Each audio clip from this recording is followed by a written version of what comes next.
মানুষ কল্যাণের সংগঠনের সভাপতি এবং দুইবার 4-5 ওয়ার্ডের মেম্বার। এই ধর্মশালা জামে মসজিদের ইমাম সাহেব এবং পাটুয়াকান্দির হাই স্কুলের ধর্মীয় শিক্ষক এবং আমার সম্মুখে বসা বয়োজ্যেষ্ঠ গুরুজন ও পদ্মার আড়ালের মা ও বোনেরা, প্রতি কাদা বাচ্চা শিশু তারা সহ আসসালামু আলাইকুম। এরা মানব কল্যাণ সংগঠনটা হচ্ছে কি মানুষের জন্য সহযোগিতা করে। অর্থ সম্পদ সকলেরই আছে, কিন্তু এই সম্পদগুলি থাকাকালীন তার ভিতরে কিছু আংশিক মানুষের মাঝে, গরিবদের মাঝে কিছু বিতরণ করার অভ্যাস করতে হয়। সেইগুলি কিন্তু আমার গ্রামে হয়। আমার ছেলে দীর্ঘদিন বাইরে লেখাপড়া করেছে, লেখাপড়া করার পরে এরা আমার দেশেরই ওই ভাই ভাইস্তি ওরা অর্থ সম্পদ তার মেলানা দিন মজুরি খায়, তারা এই যে কিছু সহযোগিতা টাকা গুছা, এই টাকা দেখেন একজন যদি চিকিৎসা বাবুদের আবদার করে চিকিৎসার টাকা পয়সা দেয়। এরপরে এই এলাকাতে বহু অর্থ সম্পদ আছে, তারা অবদান আছে।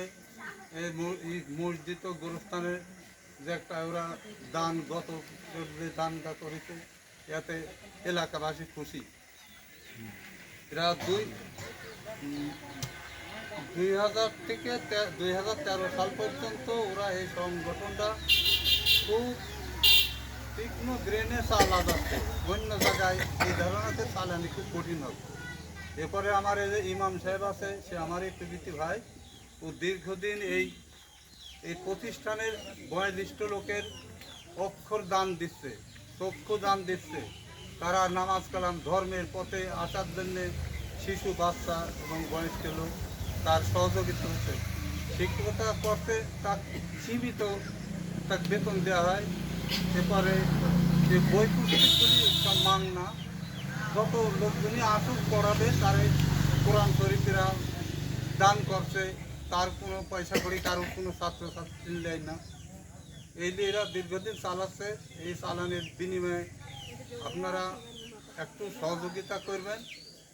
ওরা চাচ্ছে না যে আপনারা টাকা পয়সা দেন, সেই ধরনের আমার মন মাইন্ড নাই। দেওয়ার সাথে সহযোগিতা করি, আমরা আরও কিছু হাত শক্তিশালী করি, গ্রামের আরও লোকজনকে আমরা সহযোগিতা করি, সেইটি কিন্তু আমার গ্রামে নাই।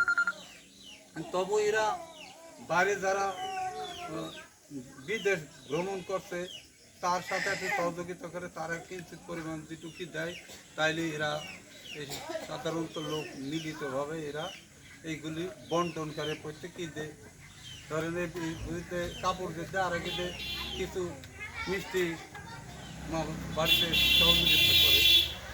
তো আপনারা একটু ধৈর্য ধরি, একটু দোয়া করেন, ওরা আস্তে আস্তে একটু ইনকামের পথের দিক যাক, গেলে এই দেশের আরও মানুষের পরিশ্রম করে আরও মানুষের কিছু অনুদান আরও দিতে পারবে। সে ক্ষমতা আল্লাহ যদি দেয়, সেই ক্ষমতায় ওরা দিবে। তো আপনারা সন্ধ্যা ঘুমা আসছে, দূর দূরান্ত আপনারা শুনতেছেন, আপনারা পায়ে হাঁটি যেতে হবে নি। তো এই মুহূর্তে বেশি সময় জীবনে আবার মাগরিবের নামাজ হবে। তো আমার বক্তব্য শেষ করি না। আসসালামু আলাইকুম।